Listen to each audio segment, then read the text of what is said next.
So one of two things may have happened.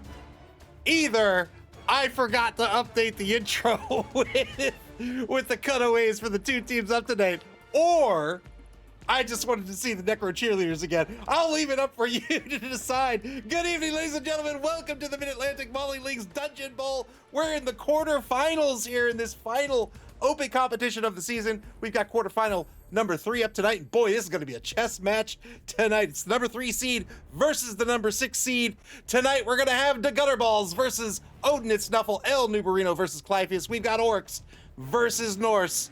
Let's take a look at the bracket before we take a look at the rosters of the two teams this evening. Oh, wait, I think I have a white noise machine on. Let me turn that off.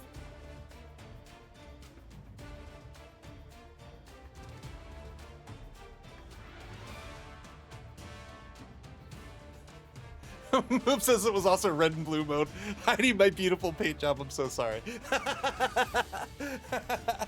The bracket as it stands right now, Technobabble Inc. defeating Philosopher Song, advancing to the semifinals. That is my human team, and they're going to be taking on the NC Snakes, the Dark Elf team coached by Moob. They defeated MAML Nightmare in the quarterfinals.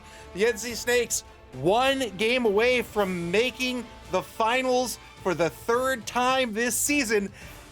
And it might even be up against the Believe Broncos. It could happen. We'll see how the bracket shakes out here in a minute. But first, the Gutterballz have to take on Odin and Nuffle. Again, that's El Nubarino's Orc team versus Clypheus' Norse team. They will take on the winner of the final quarterfinal matchup here in this bracket. The Believe Broncos, the number 2 seed, that's BB Nuts Nurgle team.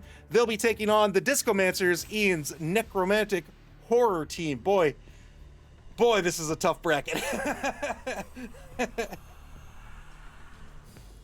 And here's one of the reasons why the home team up tonight are the Gutterballz, coached by El Nubarino.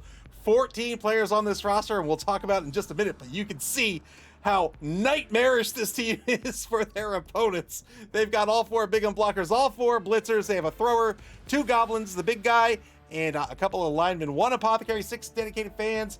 3 rerolls will bring their TV to a whopping 1,870,000 gold. That is a very valuable team. They're going to be up against Odin and Nuffle tonight. This is Clypheus' Norse team.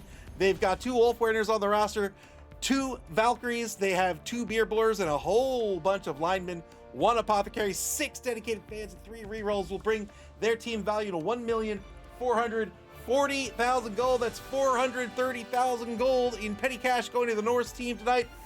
We'll talk about what they might do with that in just a minute, but I think there's only one option up for Odin and Nuffle tonight. These two teams, how are they going to play against each other? Boy, it's going to be a dance. It's going to be a chess match, right? You look at the Gutterballz, right?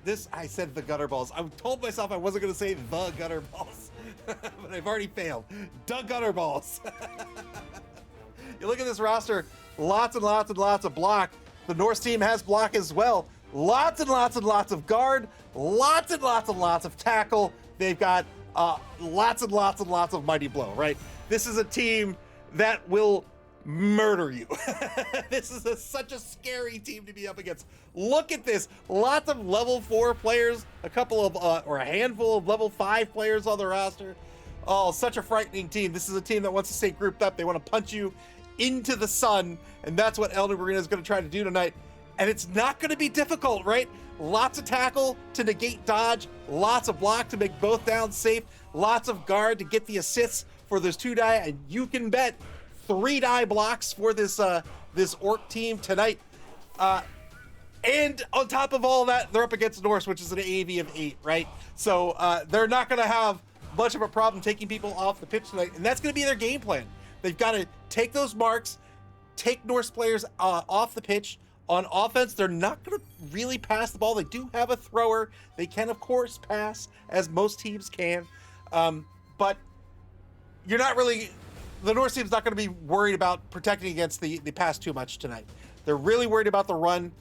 They've got to protect against the run, and that means they've got to stay in front of the cage and not give up blocks. These Orcs are going to come in. They're going to mark those opposing players and try to get a whole bunch of blocks on their turn, and the Norse team just can't afford that, right? So the Norse team, we've talked about how they're up against a lot of block, a lot of tackle, right? They're up against a lot of Mighty Blow, a lot of Guard. How are they possibly gonna, and they have such low armor value at 8+ for most players. The 2 Wolf Warriors, of course, have an AV of 9+. The 2 Beer Boars, even worse, with an AV of 6+. What can they possibly do to stop this Orc team? It's gonna come down to Frenzy, right? They have 3 players with the Frenzy skill. 2 of them are Ulfwereners. 1 is one of these Norse Raiders here. They have 3 Frenzy pieces. These can move players around. Remember, the Orc team wants to stay grouped up. They want to get those assists that they're going to be guaranteed to get with Guard. They want to keep the ball safe by, staying in a tight formation. And they also want to control the pitch so they can move the cage when they're on offense wherever they want it to go. If Clypheus can use Frenzy to open up holes and open up lanes against this Orc team, now the Orc team has to rethink and reshuffle. And doing that as an Orc team, they're not particularly agile, right?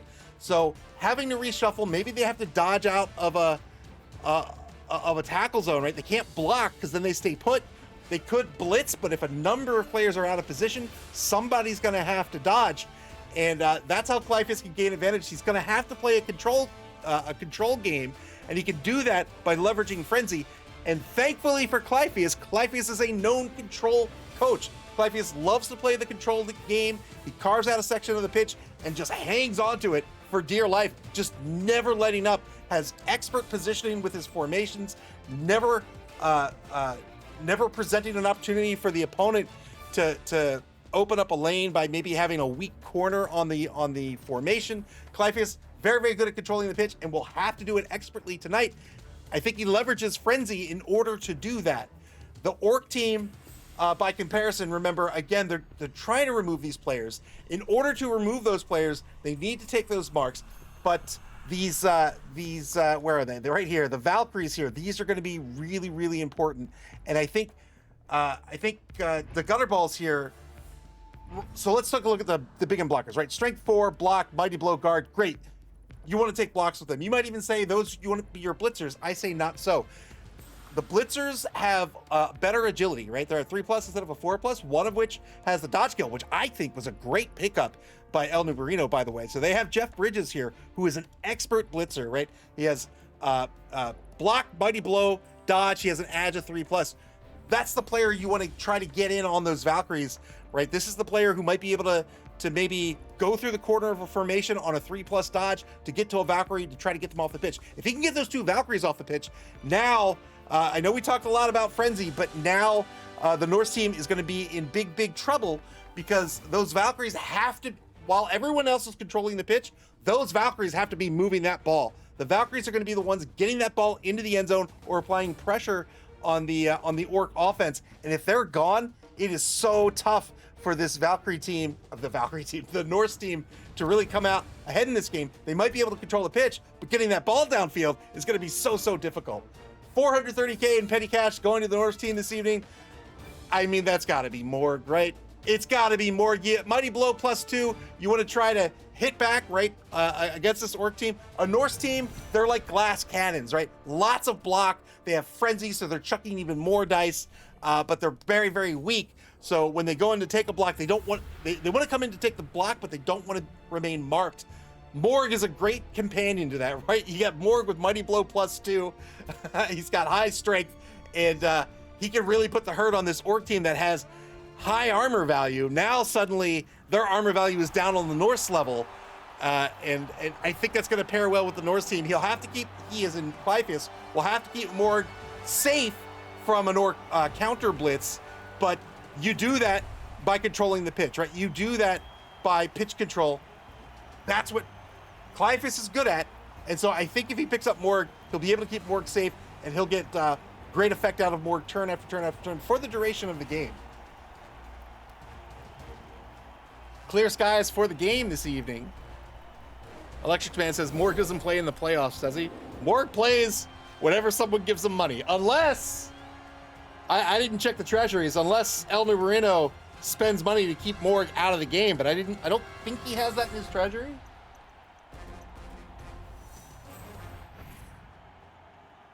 Lots of money going to both of these coaches this evening. Both of these coaches may make the Blood Bowl, whether they win here or not. Of course, they do want to win.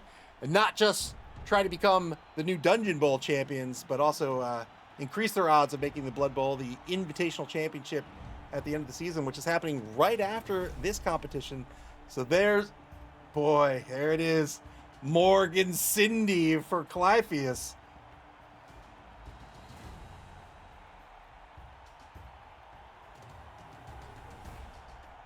So Clypheus dipping into the treasury here with Cindy Pie Whistle.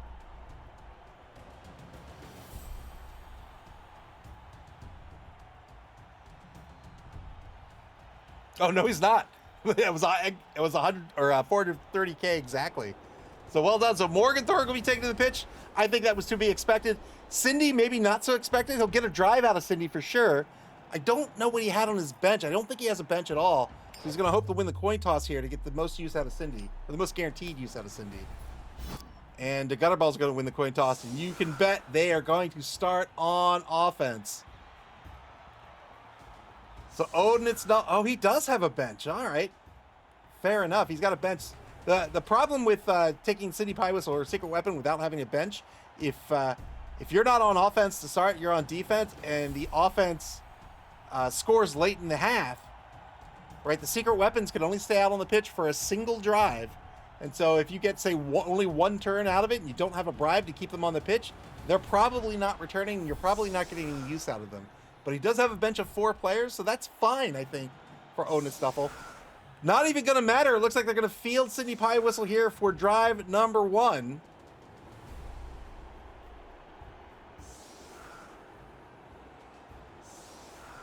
SP Beaver says, I didn't think you could dip into the treasury. Oh, am I thinking about old rules?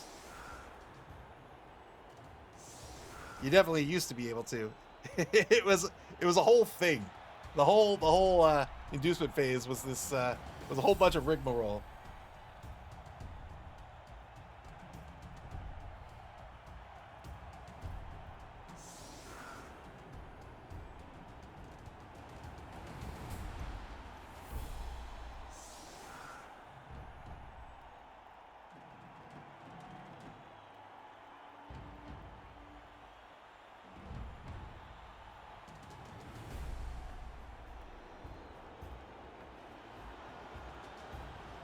Three on the line here for Odin and Nuffle. 5 linebackers, 2 of which are Ulf winners. Of course, that middle linebacker, Morgan Thorne, the most expensive player in the game, commands the highest salary in the game of Blood Bowl with 380 gold per game. Bad Dog demanding death. Cindy Pie Whistle, a bombardier. She's going to throw delicious pies at her opponent that may happen to explode. Nobody quite knows why they explode. But they're definitely, absolutely only pies.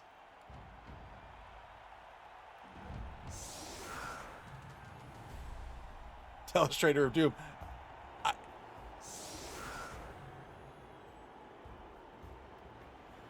Corvox, thank you very much for the follow. I appreciate it. Welcome to the stream.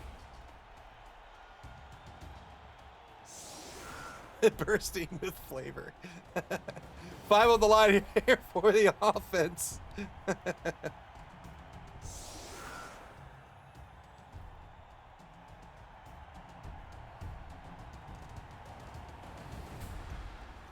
Corvomex with the sub as well. Thank you very much for the subscription. I appreciate it. Again, welcome to the stream. Thank you for your generosity.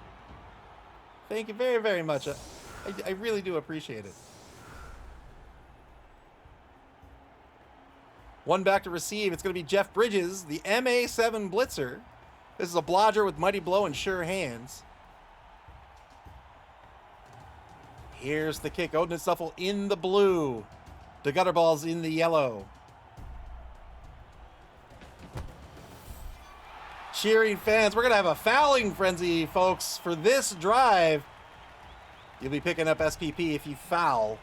Turn 1 now for the Gutterballz. The Gutterballz finishing regulation as the number 3 seed here in the Dungeonbowl. Speaking of, man, I would love Cyanide to add Dungeonbowl to Blood Bowl 3. That would be fantastic. Festin, welcome to the stream. Festin's cheering for the Norse defense. Two-die block against Rathun, the number 10 rookie lineman, the right defensive end. He's going to get knocked to the ground, and an 8+ will break armor.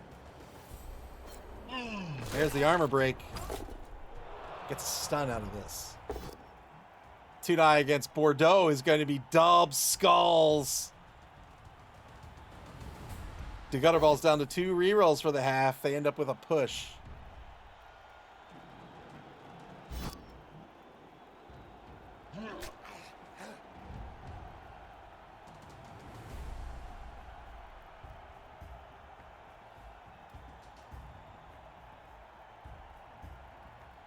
.41 seconds left in turn number 1 for the Gutterballz. The ball kicked pretty shallow here to the Orc 6-yard line.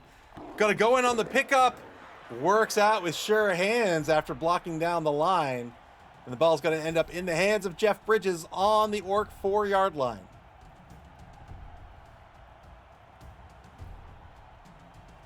Remember, the Orc team has a kicker, so they'll be able to put this ball wherever they want when they are on defense. That may or may not be a factor in this game. It's more of a factor when there's a big speed disparity between the two teams. So if you're up against a very slow team and you're in the lead, you kick the ball deep, you force them to spend a couple turns trying to grab the ball, or maybe if you're down, you kick the ball shallow and you try to fight for the ball right from the jump. Blitz results in a stun and a mark on Francia, the number 4 Valkyrie.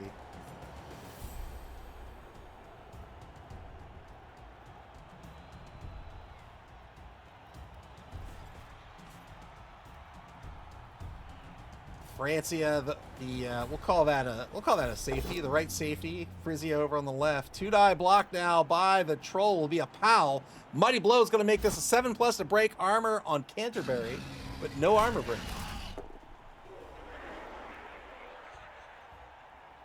Let's turn off some of these skills.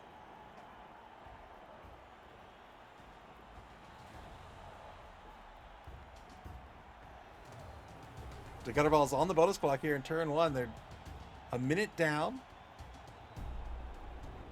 Why on earth is Odin and Nuffle down to 7 minutes, 18 seconds? Is that a bug? Or did they dip into the bonus clock in the inducement phase? Or setting up their... I don't think you can dip into it in the inducement phase. Rather, setting up their defense.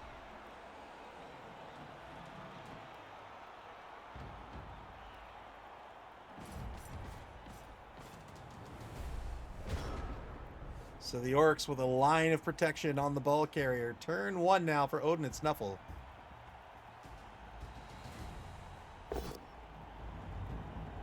The Orcs burn 90 seconds off their bonus clock. That bonus clock does not reset for the duration of the game. And remember, since we are in the postseason here, this game doesn't end in a draw, right? We could very well go to overtime, and that clock will not reset. Emerald Raider demanding death. You know what? I hope you get it. I hope you get it. It feels like a death night.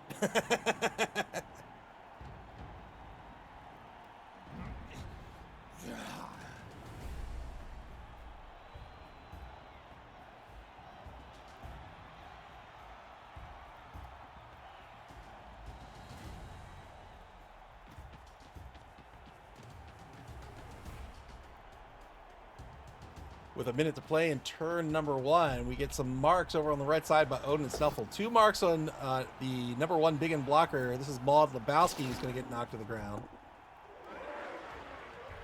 Got the assists for the number 3 Wolfwainer, strength 4. And now Cindy Pie Whistle to toss a pie. A pie. Has a number of targets here for the bomb. Interception attempt coming up. Whoa! Cindy Pie Whistle! Wow! Cindy Pie Whistle knocking down 3. Stunning 1. Jackie Treehorn, the left tackle. Didn't get the ball carrier, but might be able to get something out of this. That was a good pie. Blitz of number 10. 2-die blitz. Might re-roll this. No, it's just going to take the push. So won't get a mark on the ball carrier.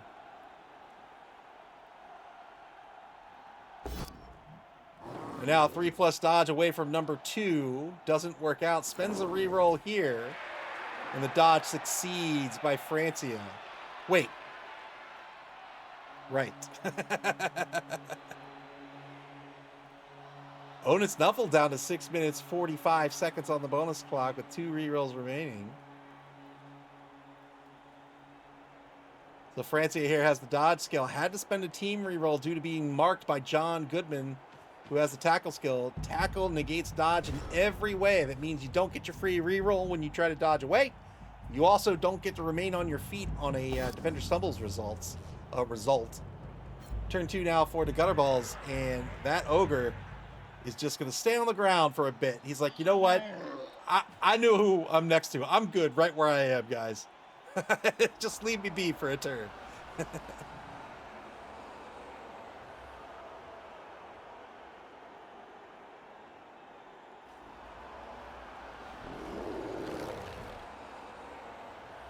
Maud Lebowski stands back up, a little irritated by that bomb toss by Cindy Pie Whistle. Shouting at Lindisfarne had nothing to do with that.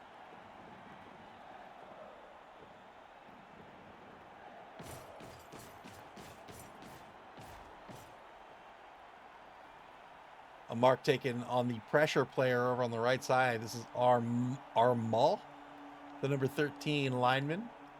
Has block and dauntless. Remember, these linemen are drunkards. They don't want to rush because they fail a rush on a 1 or a 2, not just a 1. Another armor break for the Orcs. This will be a removal. 1-man player advantage now for the Gutterballz.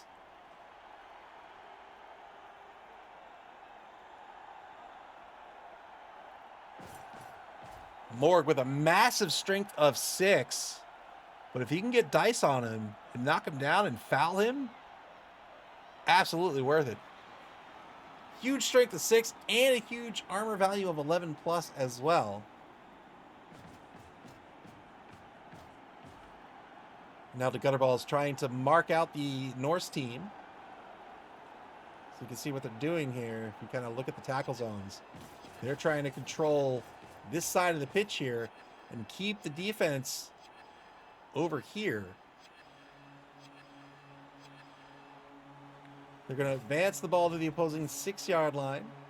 Loose half cage now on Jeff Bridges, the ball carrier. Now a 1-die on Morg is going to be a push.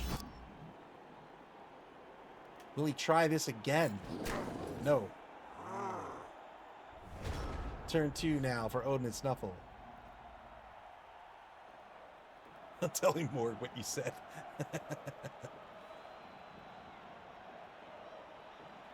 So the Orcs carving out that right wide zone. Now the Norse. Do they have a counter? They might try to force the ball in if they can. Try to force this early score and they control the ball for the rest of the game. If they can force the Orc team to score early enough, then Odin and Snuffle can end the half 1-1. They'll be on offense to start the second half, and then they can try to win this game 2-1. The old 2-1 grind.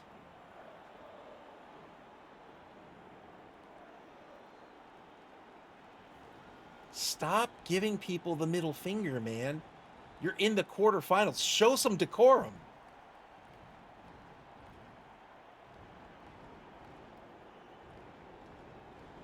She even has her back turned to you. I mean, what are you doing?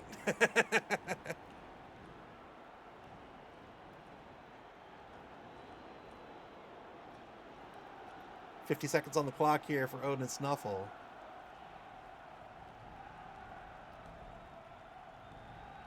Cindy's mark. She might just throw a bomb anyway. 2-die blitz. double pals against Carl Hungus. Big 10 plus to break armor here. Did you see that? Did you see that? Gets the removal here. The Apothecary is going to be spent. Look at that. Gave him the middle finger right before he got injured. You got injured because you were given the middle finger. Oppo gets spent here, and the Apothecary does work out and puts that player back into play. But now it's going to be 10v10 on the pitch.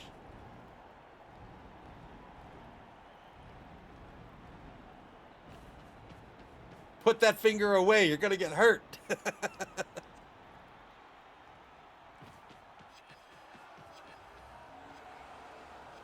Oh, and it's Nuffle now shuffling players back into the secondary. They do have somewhat, well, I was going to say they have a speed advantage. Not really at this point, at this late stage in the season. Right, Frenzy with an MA of 8, but the ball carrier has an MA of 7. Frenzy follow-up here. Another tactic that the Orc team can use, speaking of Frenzy, is to try to set up Frenzy traps, right? Try to position tackle zones where you think your opponent's going to go. And then if you do that, oh, here's a pass by Cindy Pie Whistle. These bombs are just like regular ball passes. They can be caught by the opponent and intercepted. And if so, they'll be thrown right back.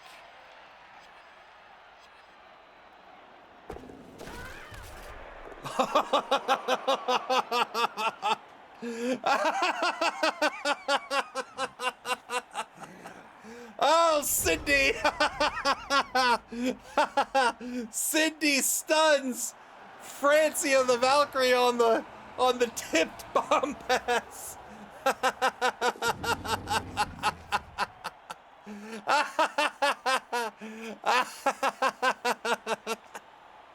Oh man. Oh. But the Orc team can try to set up tackle zones like in such a way that he tries to set them up so that if the opponent wants to take that frenzy blitz or that frenzy block, they've really got to consider whether they want to take it, because the follow-up, you have to follow up with frenzy, and if the Gutterballz set up their tackle zone so that that follow-up block is an uphill block, that's a frenzy trap, right? So if you can set that up with your players that you know your opponent wants to take blocks against, your opponent now has to think really carefully about how that first block's going to go, because they want the first block to go well so they don't have to take the follow-up uphill, and that could, you know, it could force a bad play on their hands. It could force them to spend a reroll where they didn't want to spend one. That Orc Blitzer is badass for that.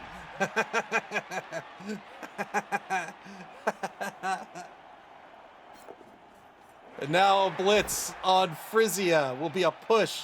Frisia, the strength 4 adds to Valkyrie.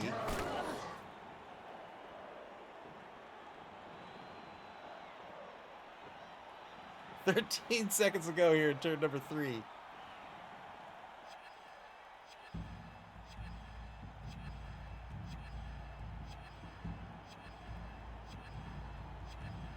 The Gutterballz on the bonus clock once again. They're down to 5 minutes 38 seconds with 1 reroll remaining this half. They have yet to reposition the ball.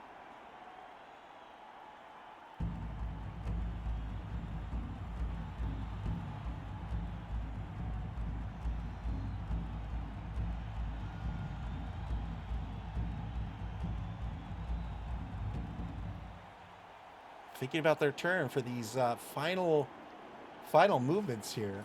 They're going to advance the ball onto the sideline up to the Norse 12-yard line.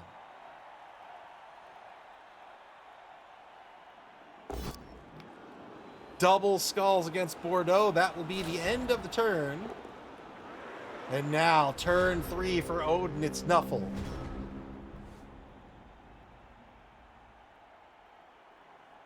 Odin and Nuffle. They have a mark against John Goodman right now. They could conceivably try to go for this Surf Blitz.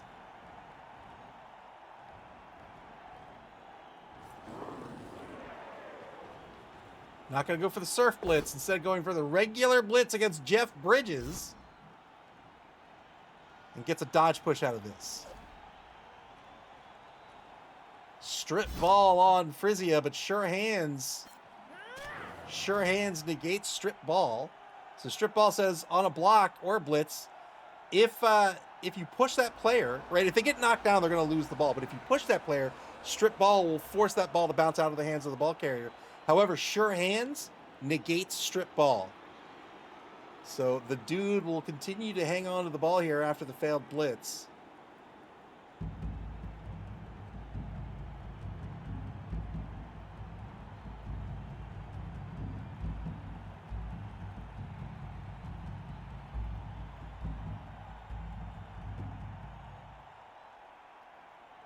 $50 seconds to go for Odin's Nuffle.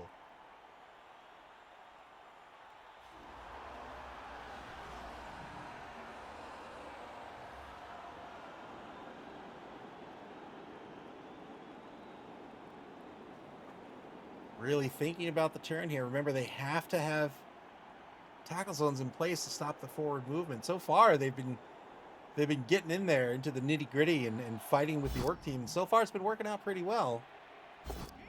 Sydney on the bomb toss. Here we go.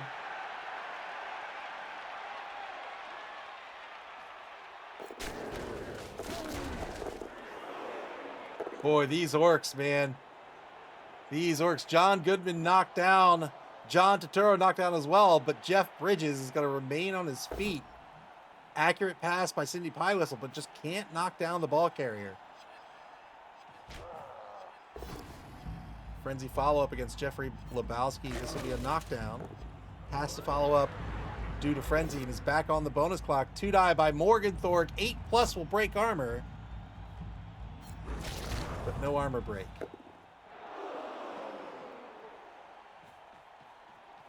Now a mark on the ball.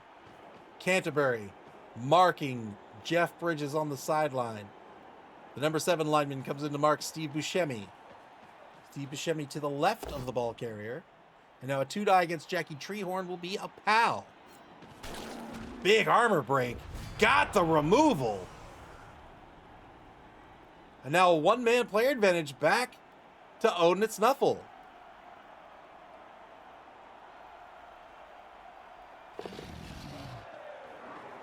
Wait, is that a 3-man player advantage? No, that's a one-man player advantage. Let's count it. 1, 2, 3, 4, 5, 6, 7, 8, 9. One-man player advantage.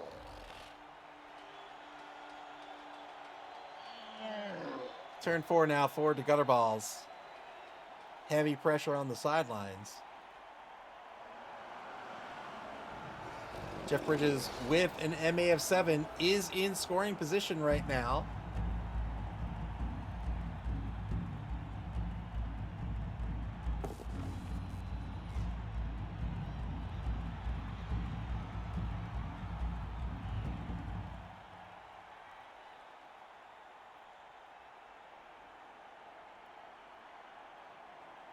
Difficult to clear that ball. Well, he can clear the ball carrier. He can get the mark off the ball carrier, but this positioning right here is difficult to get that ball carrier into the end zone. He probably, oh boy, might have to be a double rush if he's going to try it this turn.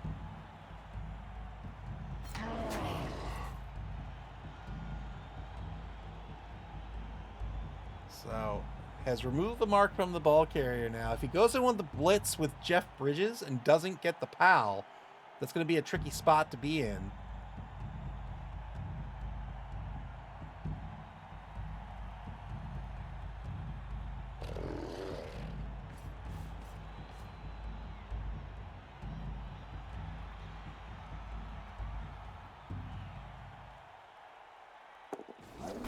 Oh, man! Tried to dodge away. Tried to dodge away from Frisia there. That might have been a misclick. I'm not sure, but tried to dodge away from Frisia. failed the dodge, and Rathun, the rookie lineman, was there to recover the ball. Oh, man. That may have meant to be a nice handoff. That may have meant to be a blitz against Frisia.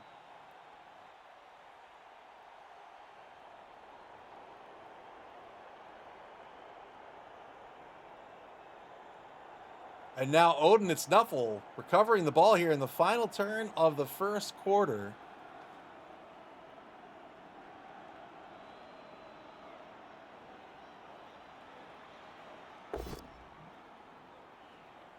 Two-die block against John Turturro. This will be a knockdown.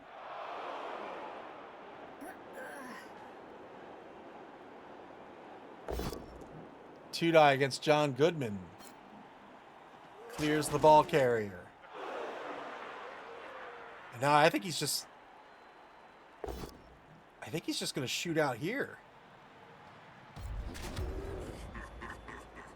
Both standing result with Morgenthorpe. Morgan, of course, being the star player. He's a loner, so didn't want to spend a reroll there looking for the knockdown.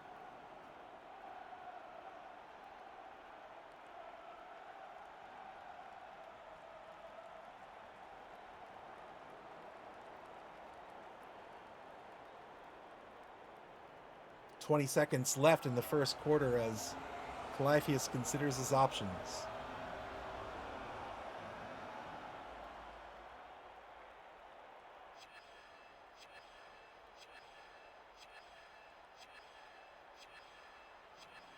So has Canterbury left to reposition as well. May take a mark. Might try to hold the Orcs here for a turn by marking them in place despite being 88, so he can get this ball free and get onto the board. But it's still early in the game, right? Giving up blocks against a team that is happy to take them can be risky. Oh, two-die blitz against Steve Buscemi will be a pal. Is he going to try to dodge away? Good dodge. So he's going to stay over on the right side of the pitch and gets to the North's 4-yard line. Now takes a mark against Flea. Got the pow out of this. Has to follow up due to frenzy and wants the mark regardless.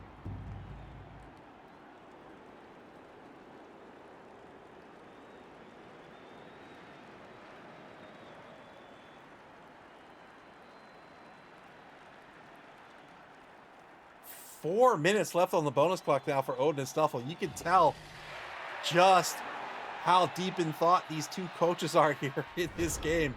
It's a thinker. It's a chess match. Second quarter is going to begin now for the Gutterballz. They're trying to recover here. If they can't get onto the board this half, then they might, right from the beginning of the second half, they might start to be thinking about playing for overtime. It's going to depend on how the second half shapes up. If they can get a lot of removals, maybe they can recover the ball, but they probably don't want to get overly aggressive and give up another touchdown. Good surf here against Francia. Steve Buscemi on the block.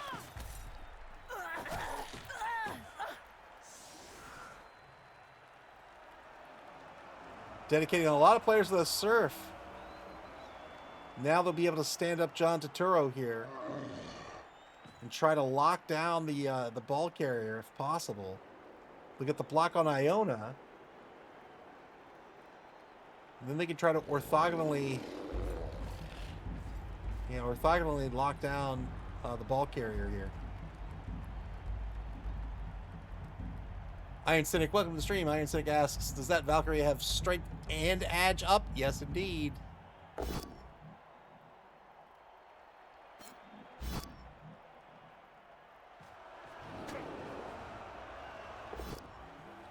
One die against Iona's not going to work out. Oh, I think he's got to spend the reroll. He's just going to eat it. Eats it, doesn't want to give up the reroll. And now, turn 5, back to Odin and Nuffle. Can they break free here? 2-die against Nihilist number 2 will be a knockdown. 9+ breaks armor. There's the armor break and the removal. Boy, oh boy, well done by Odin and Nuffle. Now the 2-die against John Turturro will be a knockdown. Frees the ball carrier and off he goes. He's absolutely not going to, well, I don't want to say absolutely, but highly unlikely he's going to rush. Being a drunkard, he fails on a 1 or a 2.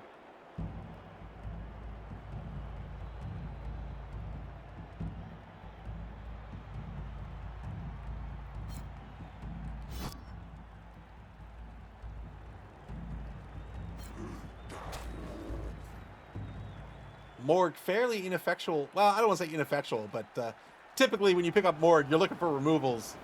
But he's been holding down the fort more or less. But really, he's just been like a normal big guy, right? He's just been tying up a high strength player, keeping him out of the drive.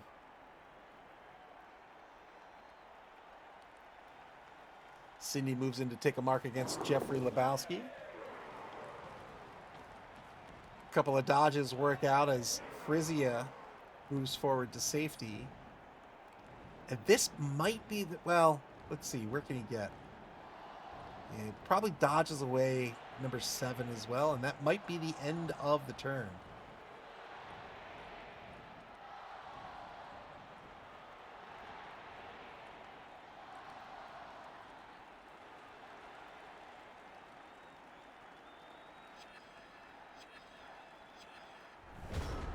Just going to leave it this way. So he's going to tie up one player here with the number 7 lineman. Of course, tying up these 2 players here on the left side with his Ulf Werner and Bordeaux, the number 11 lineman, so that they can't pull back and perhaps try to mark this ball carrier and stop this score.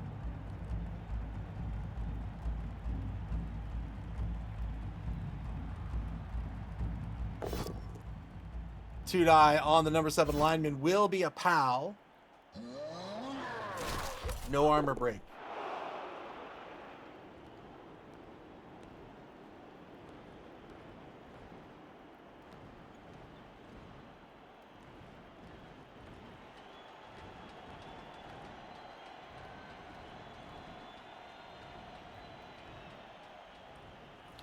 Iron Cynic wanted to see that lineman move in with frenzy and try to surf Steve Buscemi off the pitch, but it did not happen. Iron Cynic says, should have done the surf.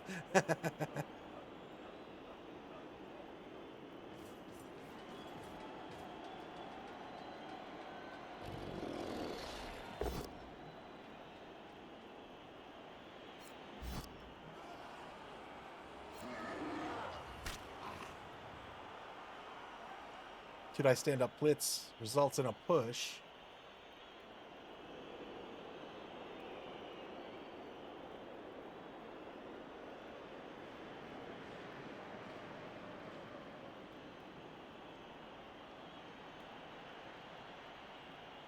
$15 seconds to go for the Gutterballz. Now a 2-die against Canterbury. Another push here. Iron Cynic says, I didn't say it was a smart play.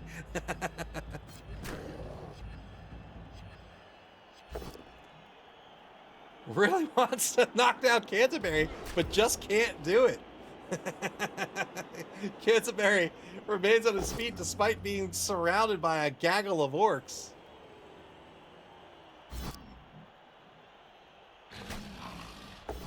Why not Brawler that? He had Brawler. He could have re-rolled the both down and fished for the POW, right?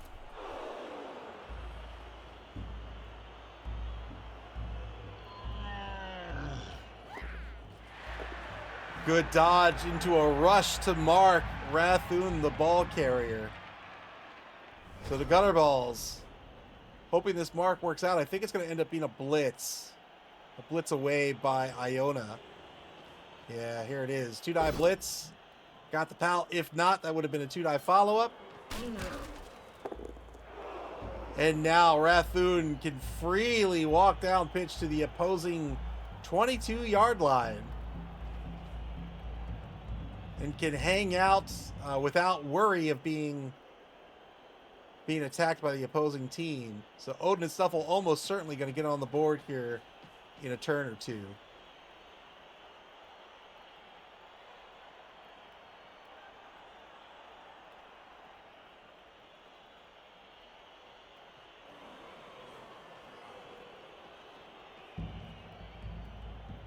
He'll move Morg, I imagine, and then try to get his money's worth out of Cindy here. There's a whole gaggle of orcs up here.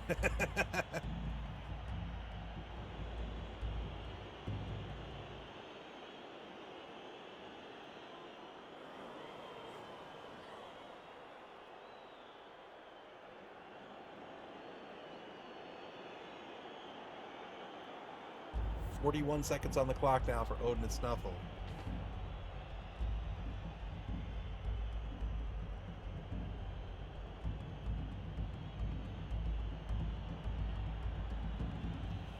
Under 30 seconds. Still not a lot of action there. Morg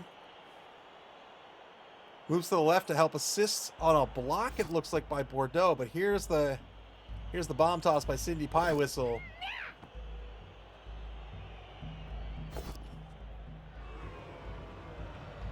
Interception attempt, and then we'll see if this bomb murders an orc or three. Pretty good bomb toss.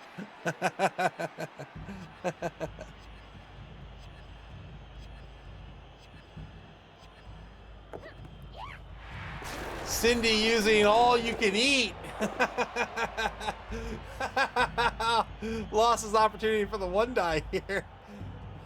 Did she stay on the pitch too?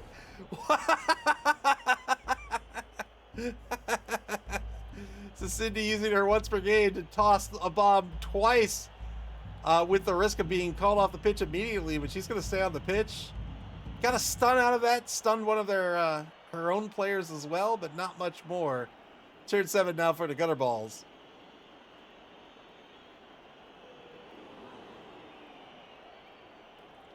Nobody can mark the ball carrier here.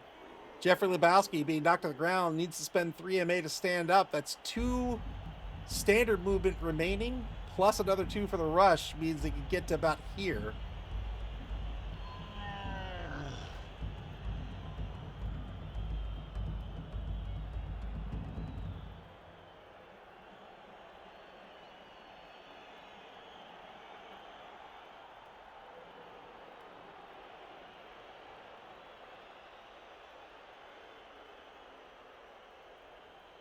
If the Gutterballz can't get anybody downfield, then Odin and Nuffle will definitely wait till turn 8 to score. Being on the defense, that's not going to afford any opportunity for the Gutterballz to tie the game at the end of the half.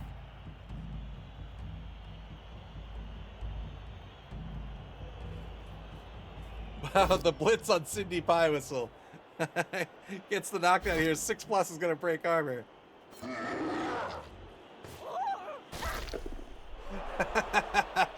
Lifted her in the air, but all you can do is stun her. You can't get her out of this game. Oh, did I just jinx it? Is he? It's Clypeus going to succeed with arguing with the ref and keep Cindy in the game for another half.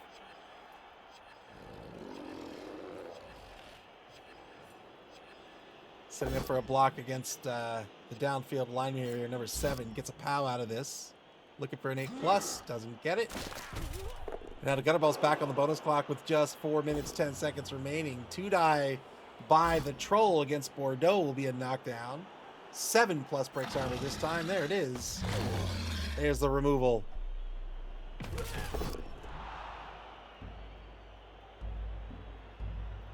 Odin and Nuffle probably not using the Oppo here.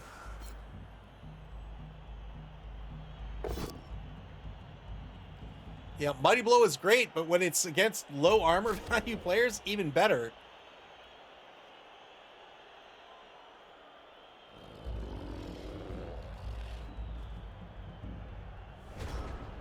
Turn 7 now for the Norseman of Odin and Nuffle. We'll park the ball on the 24. Well, they might... Well, Maybe they won't. We'll see. Problem is, they definitely don't. Well, all things being equal, you never want to give a turn to your opponent to score. But with those goblins and the troll still in play, the orc team does have an opportunity to score in one turn. So they're going to hang on this for another turn. That means they've got to knock down John Turturro. Or even a push, I think, is enough, right? Yeah. 3-die blitz. Finally, Morg doing something, but just gets a push out of this. The push is sufficient. Probably push him back right here. Yep.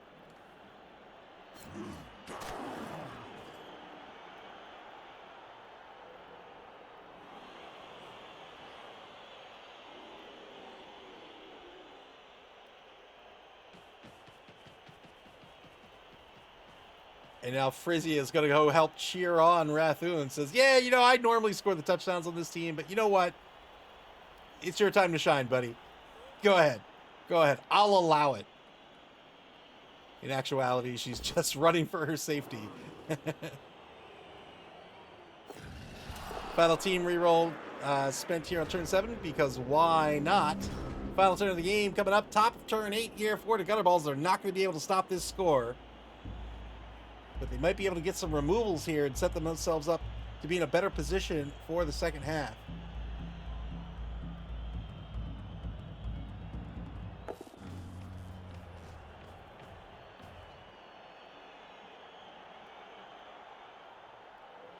The Gutterballz are going to try to take Morg out of this game. I'm telling you, if you leave Cindy alone, Clypheus is going to successfully argue that call with the ref, and she's going to be back for the second half. Cobblestorm, welcome to the stream. Cobblestorm says strength 4, edge 2, Valkyrie. Yeah, that seems perfectly usual.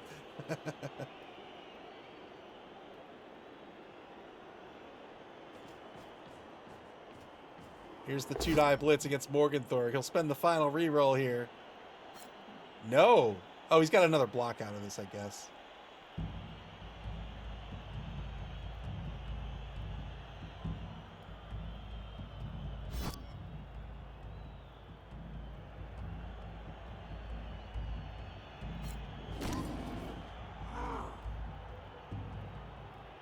Gets a push out of this.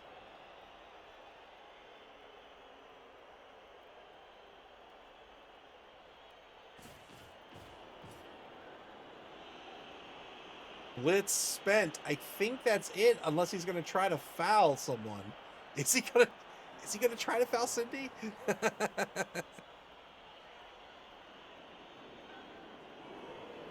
How's it going, Unforgiven Ireland? Welcome to the stream.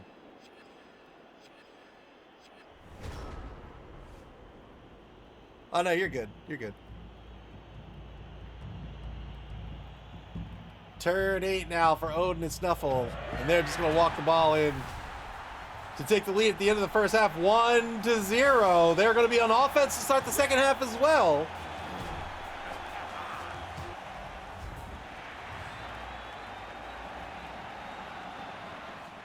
The blue in the lead. Let's see how this ref call works.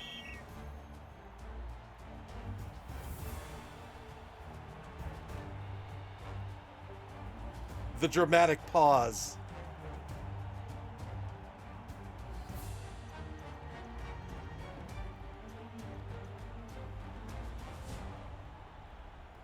The super dramatic pause. The unnecessarily dramatic pause.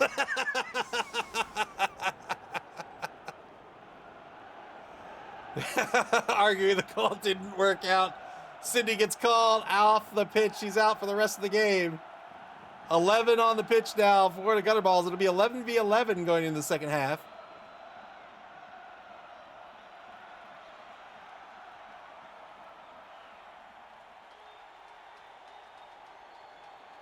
Unfortunately for the Gutterballz, they did not get back their kicker.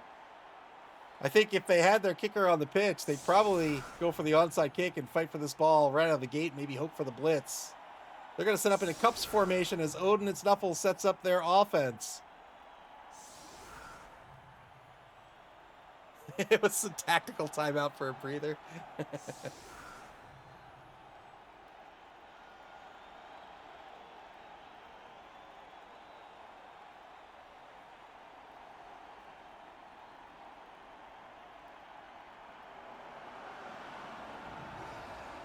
Back up to 3 rerolls for the game. Rerolls will not reset if we go to overtime.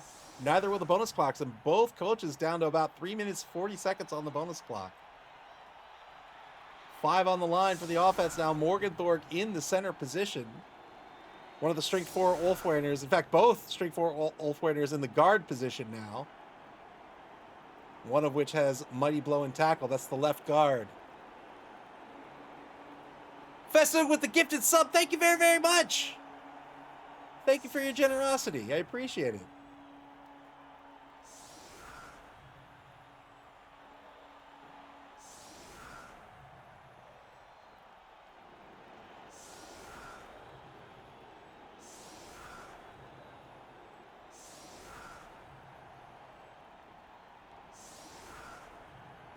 Very, very kind of you. Thank you very much. Two linemen in either wide zone here for the offense with 23 seconds left to set up. Here's the kick. Both Valkyries back to receive. Middling kick. The Gutterballz are going to pick up an extra reroll on the brilliant coaching. Turn 9 now for Odin and Nuffle. The ball is going to be kicked right in front of the receiver, Francia, the number 4 Valkyrie. Ball resting on the Norse 14-yard line. 2-die block by Morg. It's going to be another push. Come on, Morg. Come on, Morg. Morg phoning it in this game. Yeah, that's what you got to do, Morg.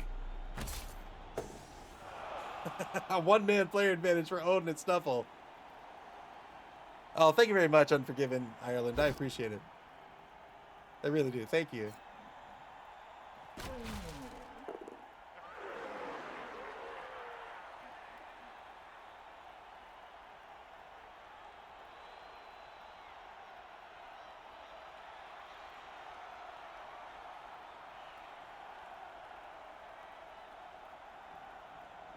.56 seconds to go now for Odin and Nuffle. They're going to advance over on the right side of the pitch here to the opposing 2-yard line. Bad Dog demanding death. We haven't had it yet, but you know what? That's on me. I haven't drawn too much.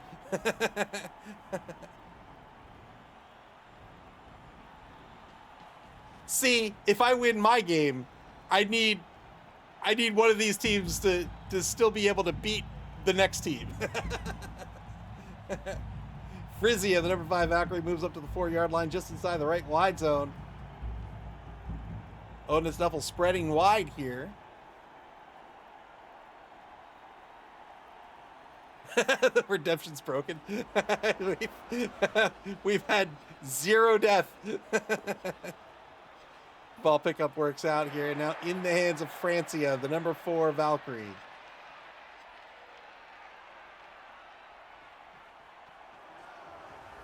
Moves the Valkyrie up to the 6-yard line. So the Norse team here with these Valkyries does have a passing game, but if he's going to threaten that pass, then the 2 Valkyries are likely to split up.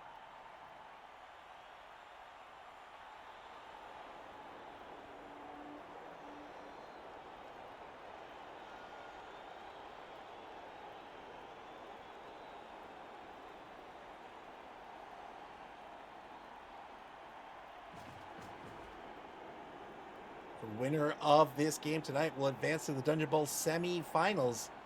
And the way it's shaping up, I haven't done the math on it yet, but it might be a guaranteed spot in the Blood Bowl, our championship invitational at the end of the season.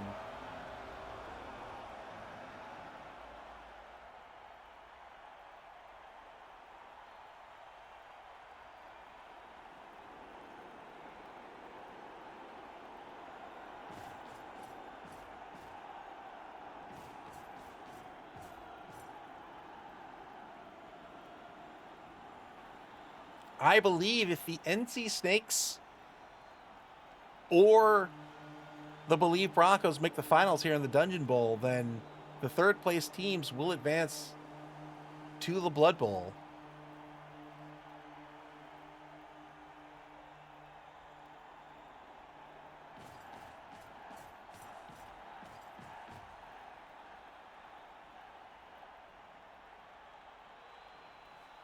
.20 left in turn 9 for the Gutterballz.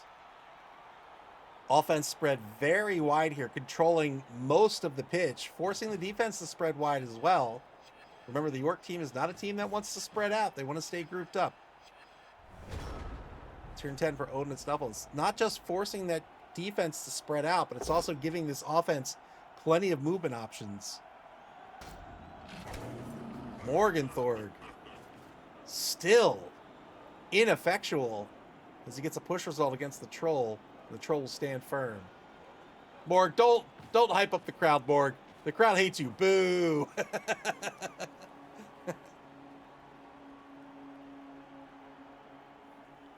Mark taking over in the left wide zone against Philip Seymour Hoffman.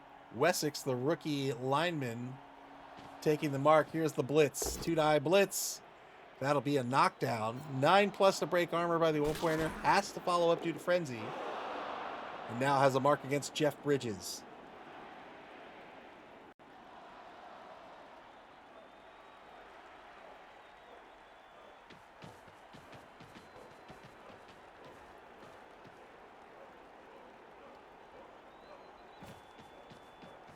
Wait, what? What happened?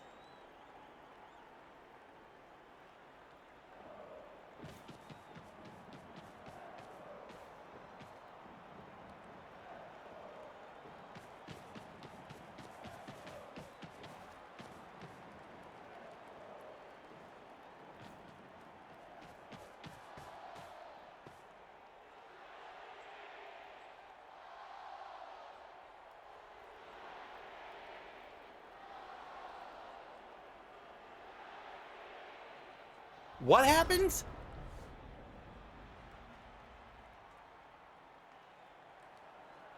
Did he take the push result? He took the push result. Yeah. So Morg has block. The Troll doesn't have block. That could have been a knockdown. I think that's the second time that's happened.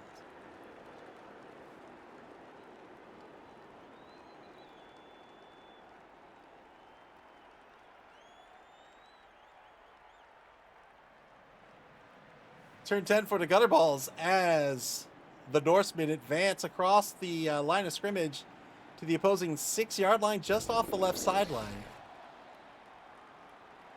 No Gobos, no beer bores on the pitch yet all game long. I'm a little sad about that.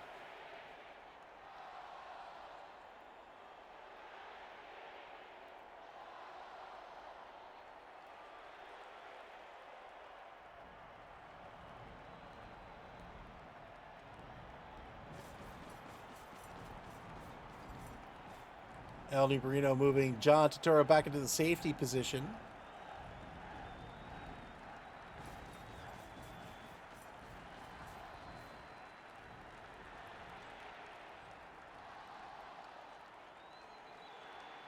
Yeah, I'm not sure what's happening there.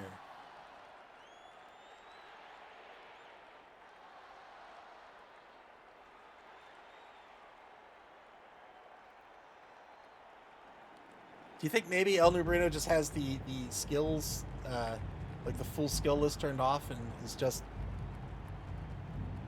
unaware of the block skill on Morg?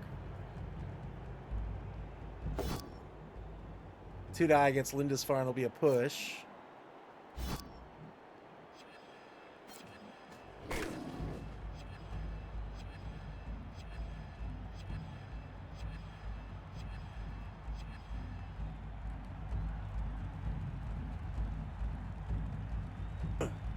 Three minutes, 40 seconds now on the bonus clock for the Gutterballz. They picked up an extra reroll thanks to Nuffle.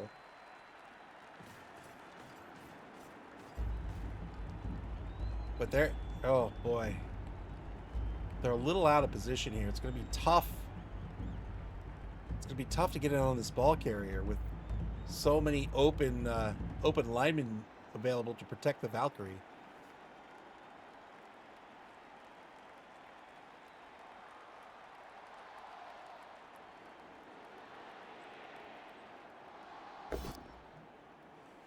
Tudai gets folded over in the right wide zone. Will be a pal. Really, I blame Lord. There's an armor break. Just gets a stun out of it.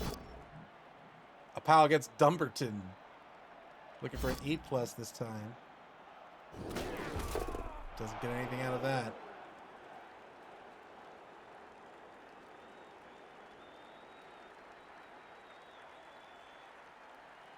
You think they're just having like a polite chat so Morg doesn't actually want to knock him down? He's like, yeah, so tell me about your magic deck.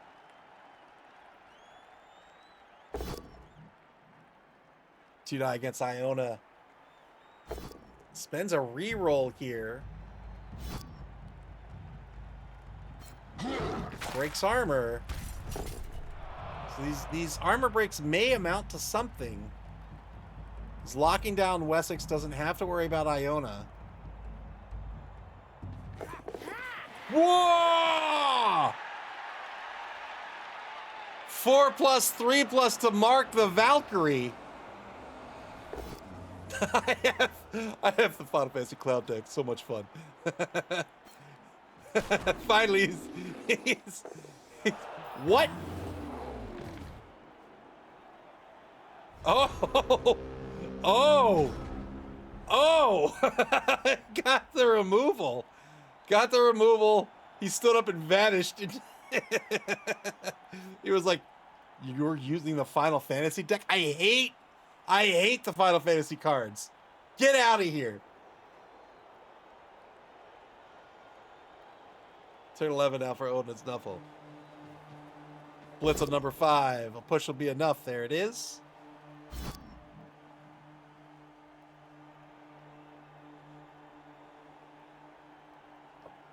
The troll's like, Jesus, man, come on. How many times do I have to tell you I don't play Magic?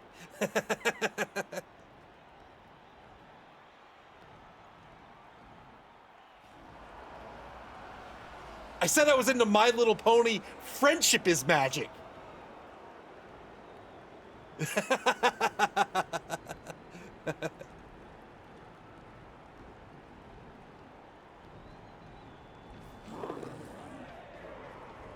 No, listen. My 40k OC Tiberian Flame Ripper. No, it's really cool. Listen. Listen. Failed double failed rush to get into the end zone. Oh, the rush has worked out after spending 2 rerolls, and now Odin's Double increases their lead. I think that's a perfect call.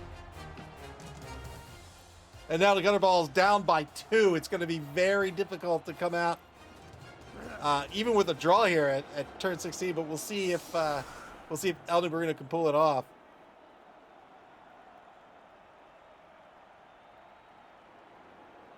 Failed the first rush, spends a reroll. Fails the second rush, spends another.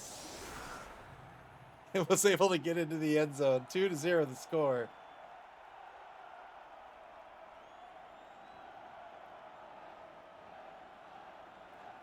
Again, it will be 11v11 on the pitch. Currently 3 on the line for the Norsemen.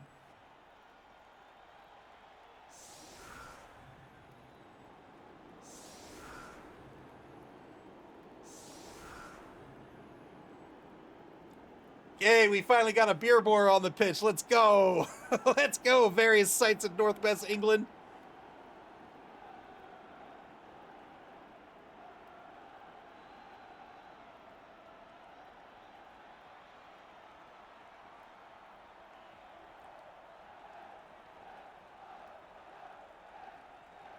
Really tough spot to be in at this point.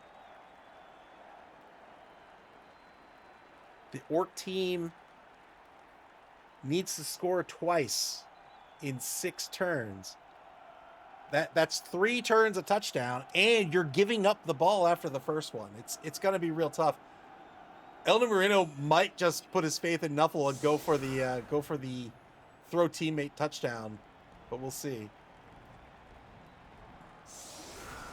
The Gutterballz do have 3 rerolls remaining. 3 on the line for the defense. What do you call that? A 3-3-5, I guess?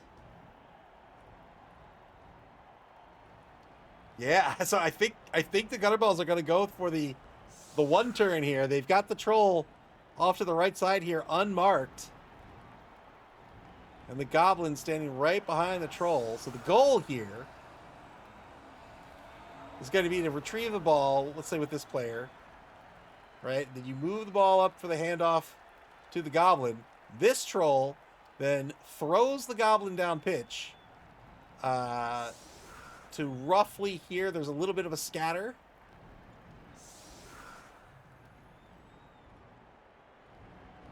Right, so he can throw a max distance of here. Let's just say, for the sake of argument, the goblin ends up here. Then at this point, it would be one rush to score. But of course, he could get...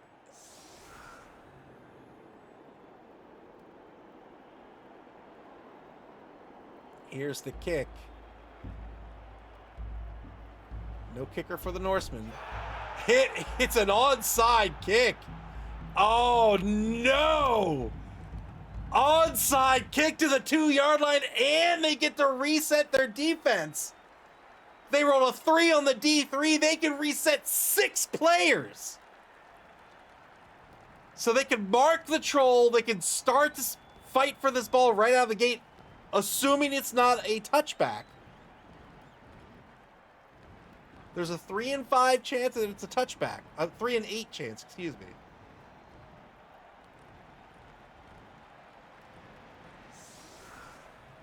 Morg fighting for the ball right out of the gate. I would think Morg would mark the troll.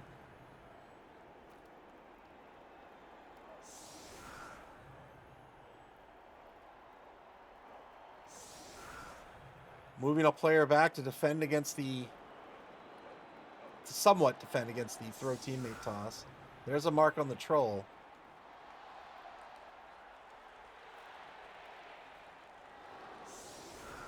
Blood Bowl, fair and balanced. Wow, I thought there would be more marks on the troll. There is the touchback. So the ball's going to go into the hands of the goblin. And now there'll be a block by Carl Hungus against Dumbarton.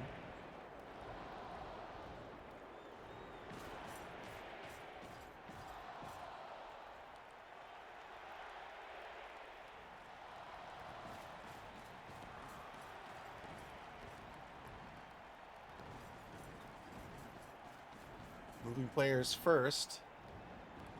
Good action order. Can't fail a movement so long as you're not rushing or dodging or something.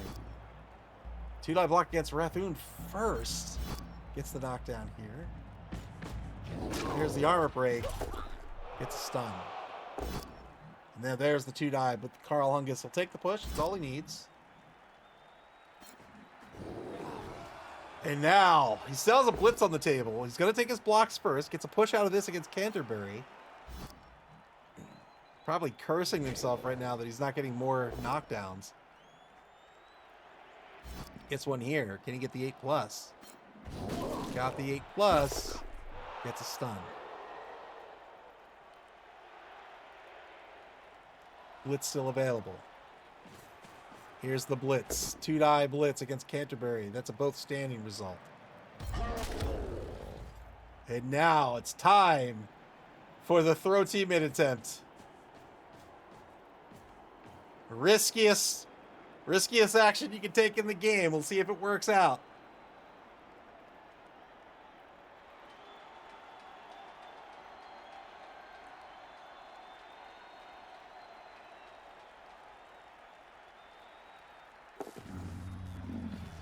Picks up the goblin. Got the 6! Lands on his feet. 2 rushes will put the Orcs on the board. It worked out! 2-1 the score!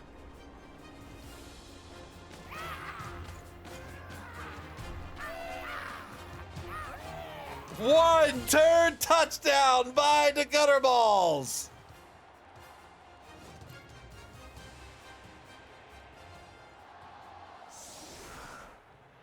Very well done by El Numerino. Noob Tech, welcome to the stream. Hank the Ranger says, so you're saying there's a chance? There is indeed. That was the best possible outcome for the Gutterballz. Now they need to stop this score and recover this ball. And they've given themselves the maximal amount of turns to do this. They have 5 turns to try to recover this ball and get on the board. If they can do that, we're going to overtime. Bad dog demanding death. We still haven't quite had it.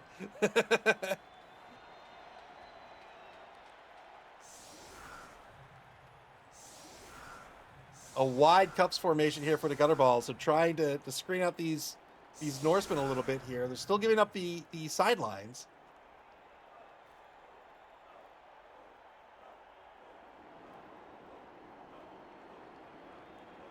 One turn touchdown puts the Orcs on the board.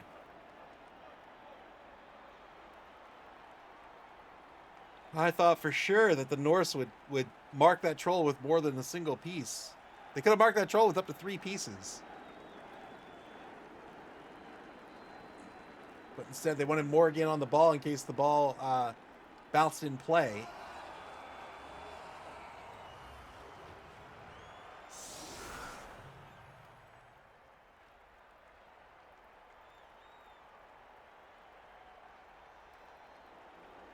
Morg shifted from the center position to the left guard position.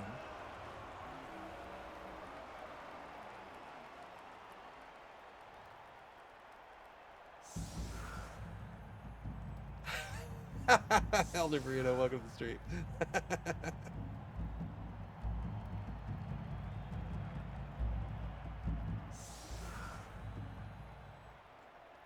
Four on the line right now for Odin and Snuffle.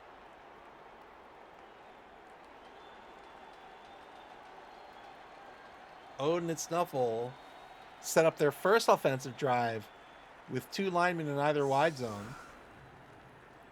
Currently have a Mighty Blow Wolfwearner over in the right wide zone. 25 seconds left to set up. Odin and Snuffle spending 2 rerolls on failed rushes to get on the board, which not a bad decision by any means, but now they're down to 1 reroll for the entire game.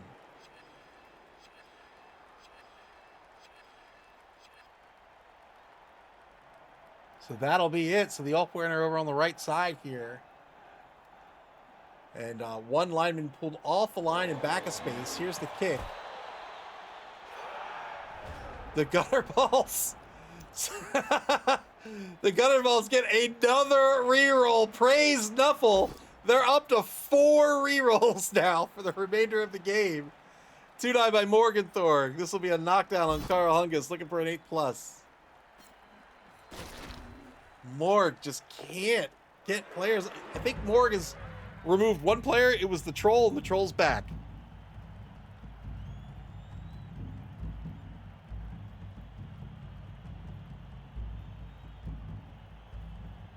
Ball kicked to the opposing 16-yard line, just off the left sideline.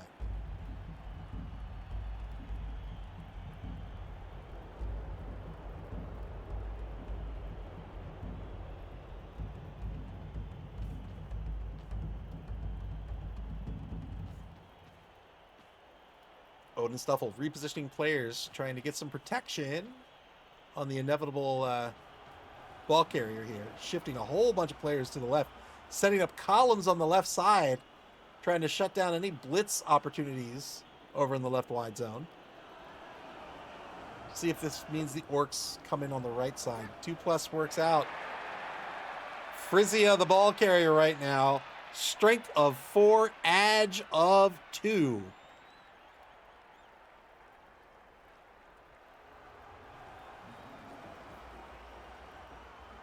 That Valkyrie has never failed a rush.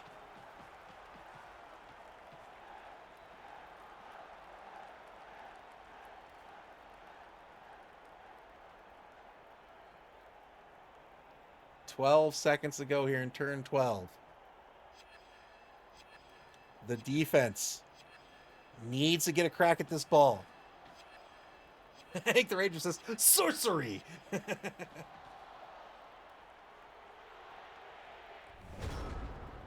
All right? They're trying to cover that right wide zone as much as possible. Turn 12 for the Gutterballz. The Norse team, Odin and Nuffle, they are in the lead. They don't necessarily have to score. They just need to keep that ball protected. And that's why they have these columns here on the left, in the left wide zone. Cobblestorm says, is Frizzy's last name Overwolf by any chance? 2-9 block here. He gets the number 3 Ulfwerener. This is the right guard. Gets a push out of this. Bad Duck says, never fail to rush. There's your next mammal Hall of Mauler. Yeah. We'll see if she lives long enough.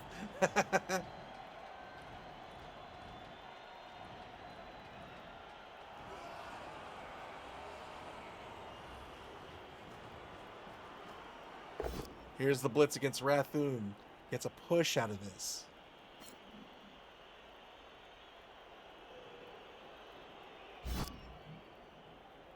Probably will. Oh, he's going to stay put. I said probably would have followed up there, but he stays put for the assist by the troll, I suppose.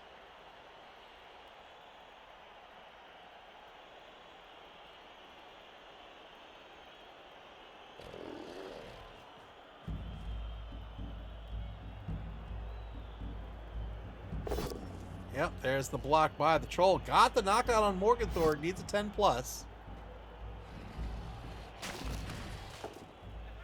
All right, now the Gutterballz. Don't have to worry about Morg for a turn. It's doubtful that Morg will be a blitzer on turn 13 for Odin and Nuffle, but we'll see.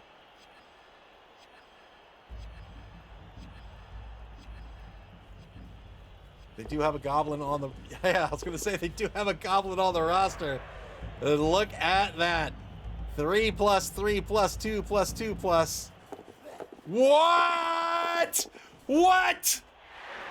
Did I say a goblin? Because number 5, Jeff Bridges, sure seems pretty goblin-y to me.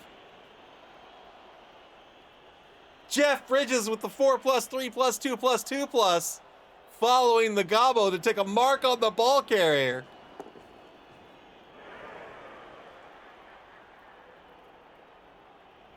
The Gutterballz going big. Looks like an elf to me.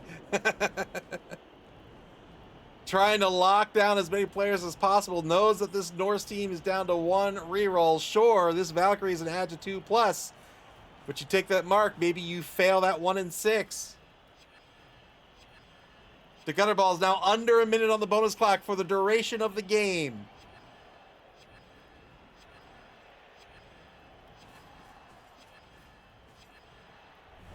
And that is it. 4th quarter begins now. Turn 13 for Odin and Nuffle. They're in the lead 2-1. They're under heavy pressure by the Orcs. Orcs looking to tie this ball game up and force it into overtime.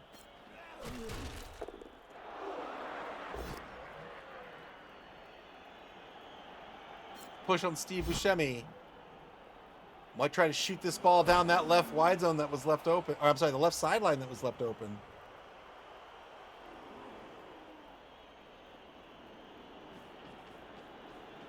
And that looks to be exactly what Odin and Nuffle's intending to do here. Odin and Nuffle praying to Nuffle that this dodge will not fail.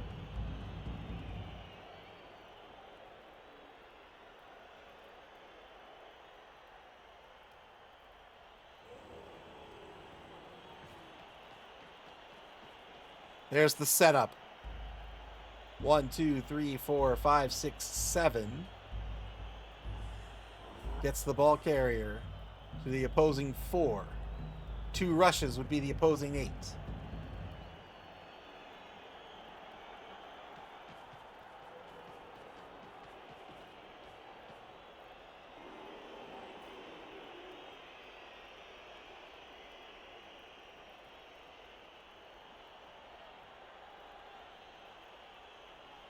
"25 seconds to go now for Odin and Nuffle. Easy dodge. They get to the 4. Once again, Same play as the previous drive where they scored. Controlling that left sideline, it was given to them. There was no protection on the left sideline. That's not a strategic error. But Odin and Nuffle saw the opportunity to take it, and they've done so. Looking to score in 2 turns. Looking to keep the ball safe for 4.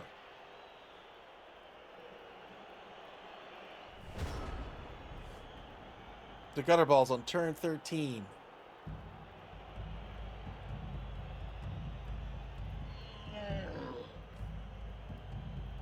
They have a slight possibility here. I don't want to say slight. They could get dice on the ball.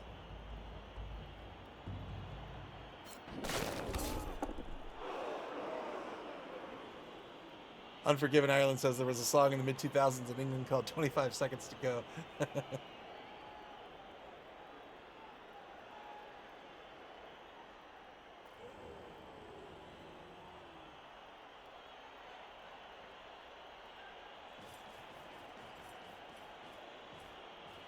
Sending players downfield to take marks, but this Valkyrie was 7. Can get here without rushing, here with rushing. So this would still end up behind the ball.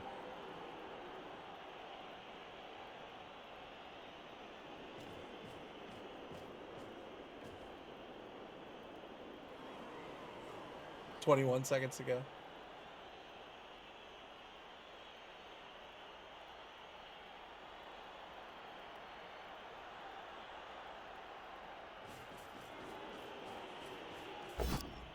Failed the rush. Will use a reroll granted by Nuffle. Trying to lock down players. I guess that means Carl Hungus will move back into the or move back downfield. Blitz by, oh my word. What? Man.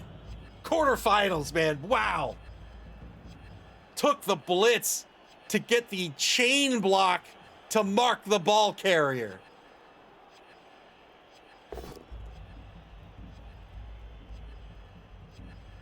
Chain block to mark the ball carrier, spends a reroll that would have been a skull, but instead gets a push out of this and will push Frizia onto the sideline.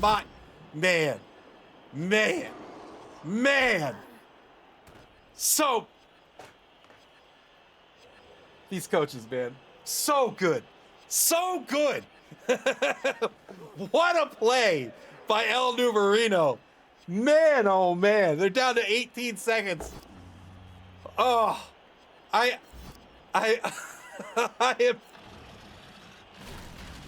am in awe of that play.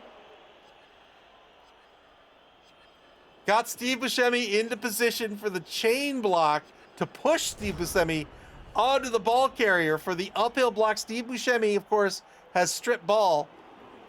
Frizia does not have sure hands. Frizia also has strip ball. Stripped the ball out of the hands of the Valkyrie. Didn't pin the Valkyrie to the sideline. Instead pushed him back a space. But now the ball on the Norse 4-yard line. Such a good play.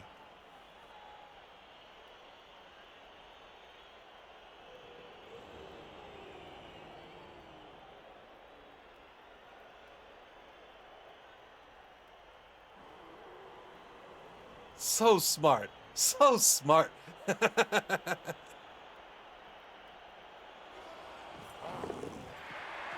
dodge to a 2+ pickup works out, and Frizia will regain possession of the ball and moves right back into position for the 2-die blitz. Got the pal on Steve Buscemi, looking for a 10+. And she'll stand right back where she was. Down to 4 movement left.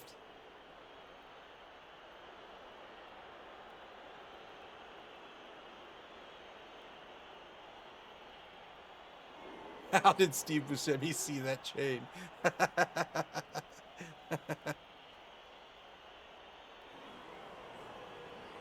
30 seconds ago for Odin and Nuffle. They're going to retreat the ball back to their own 4-yard line, right where they picked the ball up, and they'll stay there on the left sideline. 2-die block against Jeff Bridges. Gets the knockdown.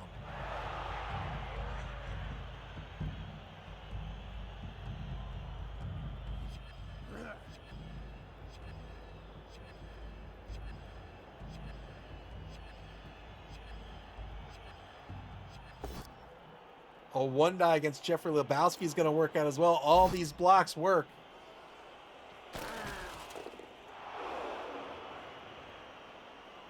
Slow work team brings that work lineman down to 2 effective movement points for next turn.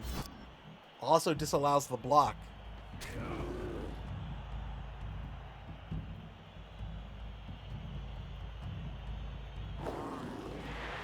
3+ dodge the mark. The Gobbo pins the Goblin. Tara Reid stunt double to the sidelines. But all these 1-die blocks working out for Odin. It's Nuffle. They get another knockdown against Jackie Treehorn. Turn 14 now for the Gutterballz. They have 3 turns remaining to try to get on the board. Next turn, they're going to have to end in scoring position.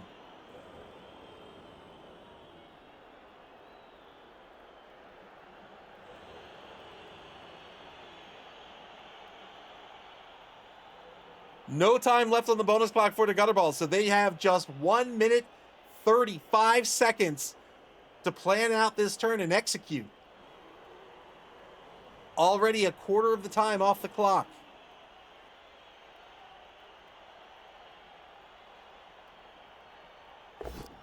Two-die block against Canterbury will be a push.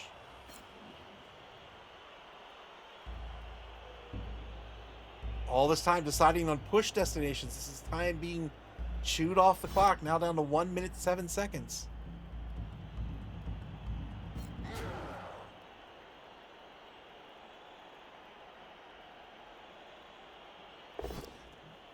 Two-die on Canterbury again. Gets the knockdown this time. 50 seconds to go in the turn.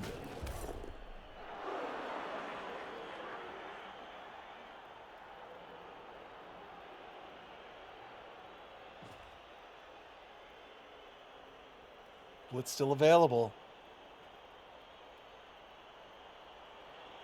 30 seconds left.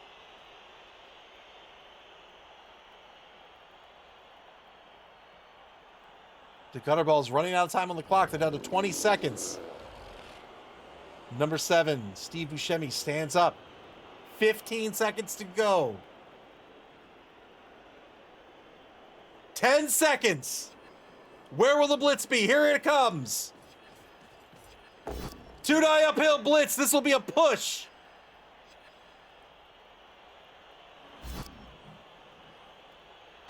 Stays put, and that will be the end of the turn. Turn 15 for Odin and Nuffle. They need to hang on to this ball for 2 more turns.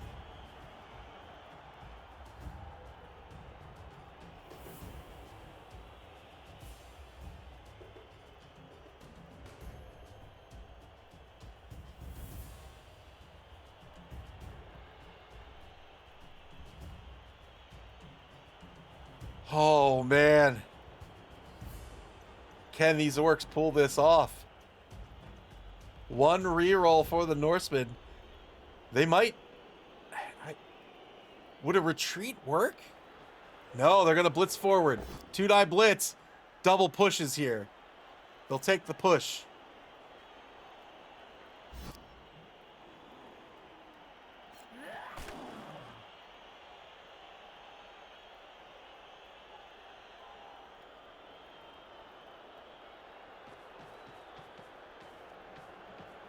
Retreats space to the 6-yard line. He's going to try to cage this ball up.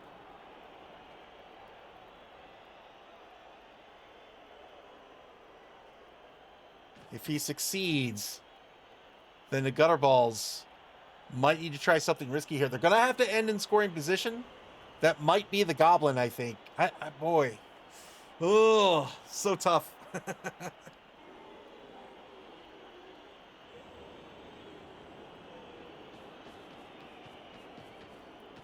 Sets up the right side of the cage. Puts a player on the front left side of the cage. Tara Reid stunt double. 3MA. Yeah, 3MA is fine. There's that failed dodge. Spends the final reroll to cover the back left corner of the cage. So Odin's Nuffle succeeds in caging up the ball. And another dodge to try to pin that goblin to the sideline. But now with no rerolls remaining, El Nubarino is going to have to pray that something happens here to put this Norse team under pressure to where the Orcs, if they can't grab it this turn, they can get it next turn and get it to somebody who's in scoring position. Turn 15 now for the Gutterballz. Festoon says, I'm surprised he didn't stand Morg up first before the dodges. I agree, unless he meant to reposition Morg, but I don't think he did. Not with that troll there. But really, really high stakes game. Easy to forget things. 2-die block against Dumbarton here. The Gutterballz already down to 1 minute 30 seconds.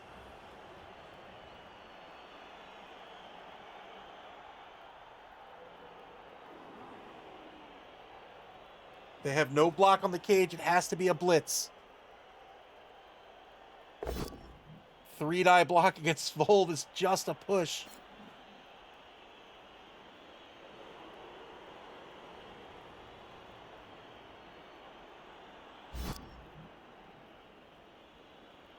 The Gutterballz down to 1 minute here in turn 15. If they don't end this turn in scoring position, they will have lost the game.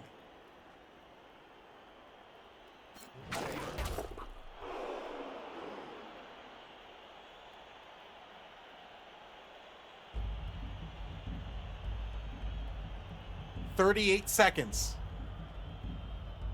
2 rerolls. They've got to crack this cage. They take a mark on the left side. They don't have to crack it necessarily this turn, but if they don't do it this turn, they've also got to protect and prevent that ball from moving. 19 seconds. Here's the stand-up blitz.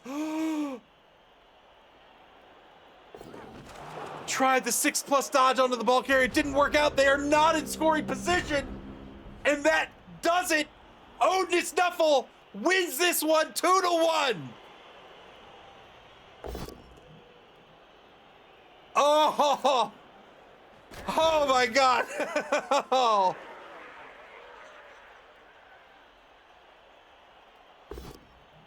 Holy moly.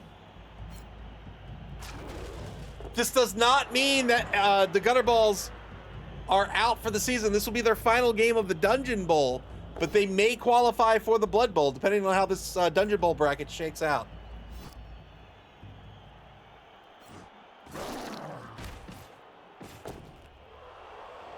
Has Morg caused any casualties? I think he had a Kaz against the troll, right? And then regen kicked in.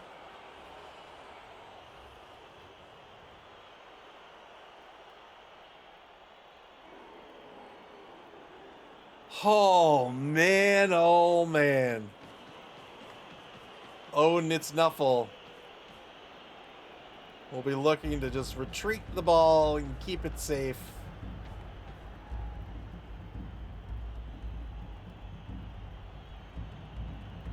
And they will be advancing to the Dungeonbowl. They'll be advancing to the Dungeonbowl semifinals. Yeah, this was a chess match through and through. Very, very well played by both of these coaches. Man, that was so good. Comes from BBS. Do we count the Kaz though when it was of the troll zone block and Mighty Blow +2 didn't apply? Yeah. Bad Dog asks, "Where's all the blood in this Blood Bowl match? What is this, the Pillow Fist Invitational?" It was a pretty light game in terms of casualties. I'm very surprised by that. Good old game of Pillow Fist.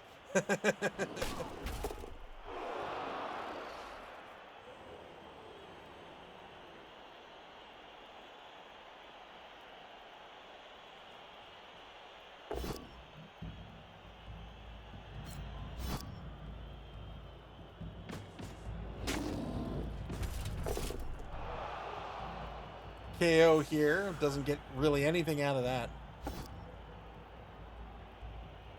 Just looking to pick up some SPP here. 2 die against the number 3 Ulf Werner. This will be a push or both standing. Takes the push.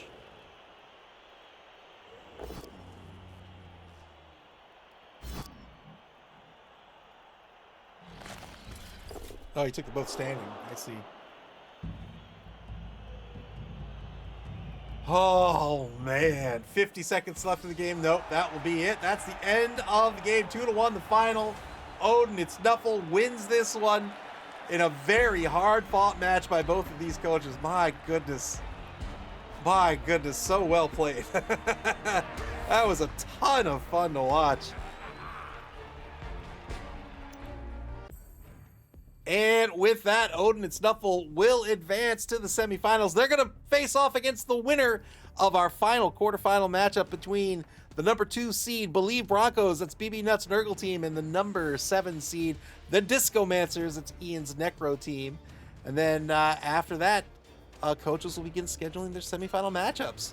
So Electric Span says, who could have predicted that, I wonder? I'll make sure we pay out the winners. But let's take a look at the schedule before we leave for the evening. That was so well played. My goodness.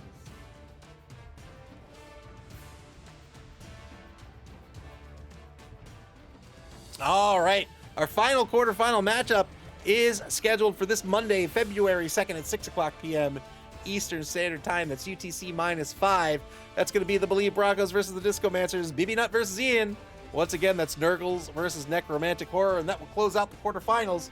After that, coaches will begin scheduling their semifinal matches, and when those games get scheduled, you'll be able to check out and get alerted to that schedule on our website at maml.club. That's maml.club here on Twitch or on our social media pages on Blue Sky, X, and Facebook. I'll even put a link to our Discord.